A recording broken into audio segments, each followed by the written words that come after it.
সীমা, আমি তোমাকে অনেক ভালোবাসি। কিন্তু তোমার মায়ের যা মনোভাব, সে কোনোভাবেই আমাকে মেনে নিবে না। তোমার মা তো গরিবদের সহ্য করতে পারে না। আমি তার কাছে যতভাবেই ভালো হতে চাই, সে ততভাবেই আমাকে দূরে ঠেলে দেয়। আমাকে কাজের মেয়ের মতোই ভাবে, আর সেও আমার সাথে কাজের মেয়ের মতনই ব্যবহার করে। আমি তো এখানে এসেছিলাম তার মন জয় করতে, কিন্তু আমি তো সেটা পারছি না। সীমা, আমি জানি আমার মা গরিবদের সহ্য করতে পারে না, আর আমি এটাও জানি তুমি তোমার গুণ দিয়ে আমার মায়ের মন জয় করতে পারবে। কিন্তু আমি তো পারছি না। আমি যত ভালো কিছুই করি না কেন, তার জন্য সে কখনোই আমার কোনো প্রশংসা করে না। আর সে চায় ধনীর ঘরের মেয়েকে তোমার বউ করতে। সে তো গুণ দেখে না, সে দেখে টাকা আছে কিনা। টাকা থাকলেই সে তার কাছে ভালো। কিন্তু আমার মায়ের এই ভুল ধারণাটাই ভাঙতে হবে।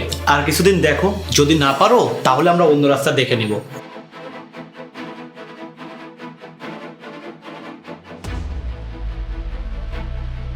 মা, আজ তুহিনের জন্য যে মেয়ে দেখলে, মেয়েটা কেমন?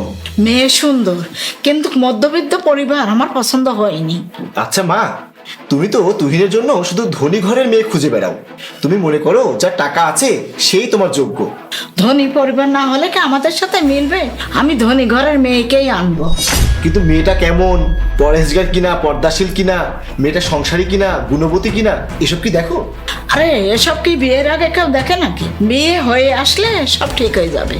কিন্তু সেই মেয়ে এসে যদি তোমাকে না মানে, যদি পর্দাশীল না হয়, যদি সংসারী না হয়, যদি ঘরের কোনো কাজ করতে না পারে, তোমার সেবা না করে যদি তোমাকে নির্যাতন করে, তার মধ্যে যদি কোনো ভালো গুণ না থাকে, আধুনিকতার নামে যদি ছোট ছোট জামা পরে বাইরে ঘুরে বেড়ায়, তাহলে কেমন হবে?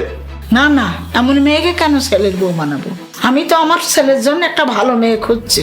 ধনী ঘরের ভালো একজন মেয়েকেই খুঁজে বের করবো।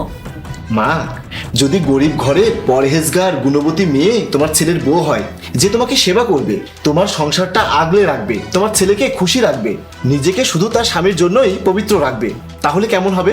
না না, আমি গরিব ঘরের মেয়ের সাথে আমার ছেলের বিয়ে দিয়ে কি আমি জন্ম নষ্ট করবো না? সম্পর্ক হতে হয় সমানে সমানে।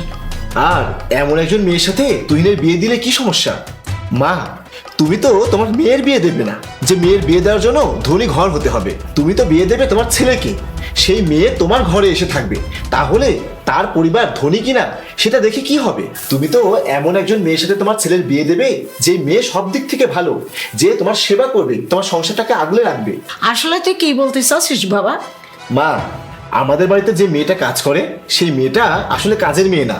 মেয়েটাকে তুহিন ভালোবাসে, আর তাই তুহিন মেয়েটাকে আমাদের বাসায় নিয়ে এসেছে যাতে সে তোমার কাছে গ্রহণযোগ্য হয়। আর মেয়েটা সবকিছু দেখে আমরা মেয়েটাকে মেনে নেই। মেয়েটা দেখতে সুন্দর, আচার ব্যবহার ভালো, সাংসারিক, পরহেজগার, গুণবতী। ওকে আমার ভালো লেগেছে। আমি তো জানতামই না এইসব কিছু। আমি শুধু ওকে কাজের মেয়েই ভেবেছি। এমন মেয়েই সংসারের লক্ষ্মী হতে পারে। তাহলে মা, ধনীর মেয়েকে দিয়ে কি হবে? এই মেয়েটাকেই তুহিনের বউ হিসেবে মেনে নাও। সংসারে সুখ হওয়াটাই বড় কথা, টাকা তো আমাদের কম নেই। হ্যাঁ বাবা, তুই ঠিকই বলেছিস, আমি বুঝতে পারিনি। ঠিক আছে, ওদের বিয়ের ব্যবস্থা কর।